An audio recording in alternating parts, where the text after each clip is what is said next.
एक लक्षात घ्या, मुख्यमंत्री महोदयांनी वरच्या सभागृहामध्ये जे भाषण केलं त्या भाषणामध्ये त्यांनी स्पष्ट सांगितलं की मराठा आरक्षणाचा तिढा सोडवल्यानंतर आम्ही मराठा समाजाला न्याय देण्याचा प्रयत्न केलाय। आता जरांगे पाटलांनी जो शासन निर्णय आहे तो अगोदरच बच्चू कडू ज्यावेळेस अंतरवाली सराटीला घेऊन आले होते त्यावेळेस त्यांनी स्वतः त्याचं वाचन केलेलं आहे। एक व्हिडिओ आता मी ट्विटरवर बघतोय, त्या ट्विटवर असा व्हिडिओ पण आहे की जरांगे पाटलांनी शब्द वाचलाय। यानंतर त्यांना विश्वासात घेऊनच मुख्यमंत्र्यांचं जे शिष्टमंडळ होतं ते वारंवार त्यांना भेटत होतं आणि हे सगळं तयार झाल्यानंतर हरकती मागवल्यानंतर हा निर्णय घेण्यात आला। दोन्ही सभागृहामध्ये विधेयक मंजूर झालं आणि अजूनही जर जरांगे पाटलांचं समाधान होत नसेल तर मुख्यमंत्र्यांनी स्वतः विनंती केली आहे की एकदा कायदेशीर बाबी समजून घ्या आणि आता आंदोलन त्यांनी कृपा करून करू नये।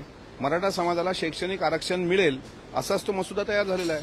त्याच्यामुळे आता आंदोलन करण्यात काही अर्थ आहे असं मला वाटत नाही। त्यांनी स्वतः ती भूमिका बाजूला ठेवावी आणि सरकारने जे काही सहकार्य केलं त्यामध्ये स्वतः म्हणजे सरकारच्या निर्णयाचं स्वागत करून जरांगे पाटलांनी आता कुठलंही आंदोलन करू नये असं महायुतीचा एक घटक म्हणून आमची त्यांना विनंती आहे। लोकसभा निवडणुकीच्या पार्श्वभूमीवर सगळेच तयारी करतायत, प्रत्येकजण चांगला उमेदवार देण्यासाठी प्रयत्न करतायत, मात्र तुमच्याच राष्ट्रवादीतल्या आता दोन्ही गटामध्ये अशी खुर्चीची लढाई पाहायला मिळते। रायगडमध्ये पाहिलं तर आपण सुनील तटकरेंचे भाऊ अनिल तटकरे यांना आता शरद पवार गटात घेतण्यात आलेलं आहे आणि त्यांना उपाध्यक्ष करण्यात आलेलं आहे। कुठेतरी त्यांना देखील आता हे प्रतिस्पर्धी दिलं जाते। नाही, हे बघा, राष्ट्रवादीत दोन गट झालेत का तर नक्कीच झाले, पण राष्ट्रवादी काँग्रेस पक्ष हा अजितदादांकडे आहे यात काही दुमत असण्याचं कारण नाही। आता काल परवा जो सुप्रीम कोर्टाने निर्णय दिला तिकडे असं वाटत होतं की सुप्रीम कोर्ट डायरेक्ट स्टे देणार या निर्णयाला, पण तसं न होता सुप्रीम कोर्टाने काही काळ त्यांना दिलासा देण्याचा एक निर्णय घेतला। त्यानंतर आता तिकडच्या गोटात अस्वस्थता येणं साहजिक आहे। आता रायगडमध्ये सुनील तटकरे साहेबांच्या विरुद्ध उमेदवार देणं, बारामतीमध्ये अजितदादा जर उमेदवार देत असतील तर त्यांच्या विरुद्ध आपला उमेदवार कायम ठेवणं, जिथे जिथे अजितदादाच्या नेतृत्वात लोकसभा लढवल्या जातील त्या ठिकाणी जाणीवपूर्वक हे करण्याचा प्रयत्न केला जाईल।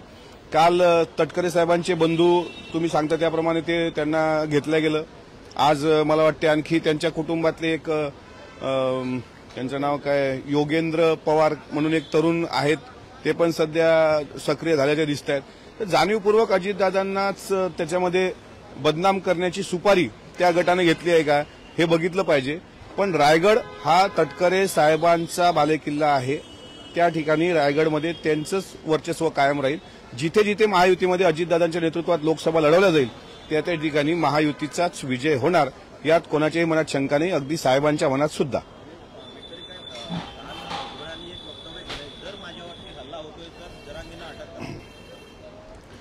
नाही, तर त्यांनी काय पत्रकार परिषद घेऊन वक्तव्य केलं हे मी स्वतः ऐकलं नाही। काल देवगिरीवर नियमित बैठक पार पडली, त्यामध्ये पण याबाबत काही झालं असं मला माहीत नाही, हे तुमच्या माध्यमातून कळतंय। ह्या प्रश्नाचं उत्तर भुजबळ साहेबांनाच आपण विचारावं असं मला वाटतं।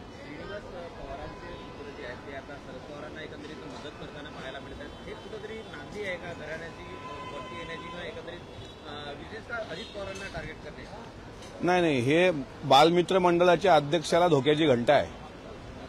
योगेंद्र पवारांचं तिथं जाणं म्हणजे बालमित्र मंडळाच्या अध्यक्षाला ओव्हरटेक करून पुढे जाणं ही बालमित्र मंडळाच्या अध्यक्षासाठी धोक्याची घंटा आहे, नांदी म्हणणार नाही।